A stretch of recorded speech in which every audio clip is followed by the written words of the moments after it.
Hello বন্ধুরা, আমি আবার একটা নতুন ভিডিও নিয়ে এসেছি তোমাদের জন্য। আজকের ভিডিও একটু স্পেশাল আছে। আমি ডিউটি যাওয়ার পর দেখছি যে অনেকই কাজ হয়ে গেছে, কেন আমার যে স্টাফরা ছিল অনেকই কাজ করে দিয়েছে। আমিও গিয়ে নিয়ে অল্প অল্প কাজ করেছি। আবার আমি যখন মেন কিচেন গিয়েছি তো ওখানে অনেক বেশি কাজ চলছিল। আমি আবার তাড়াতাড়ি গিয়ে নিয়ে শেফকে জিজ্ঞেস করছি, শেফ এখানে কি চলছে, পার্টি উটি এসছে কি? তো শেফ বলছে না না, আমাদের এখানে খাবারগুলো যে বানছে ওইটা মন্দিরে যাবে, মন্দিরের জন্য রেডি হচ্ছে।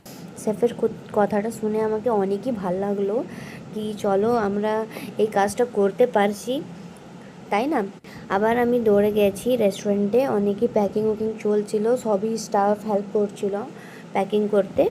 আমি আবার ছোট একটা ভিডিও নিয়েছি, আমি তোমাদেরকে দেখাতে পারি কি আমরা কি আজকে করলাম আর কেন স্পেশাল ডে আছে। সবই খাবার প্যাক হয়ে যাবার পর মন্দিরে গিয়েছে, মন্দিরে অনেকটাই আমাদের স্টাফরাও গিয়েছিল সাথে হেল্প করবার জন্যে। তো এই দিনটা শেষ হয়েছে এরকম। যদি আমার ভিডিও তোমাদেরকে ভালো লাগে তো জরুর জরুর জরুর নিজের ভালোবাসা আমার সাথে শেয়ার করো। টাটা।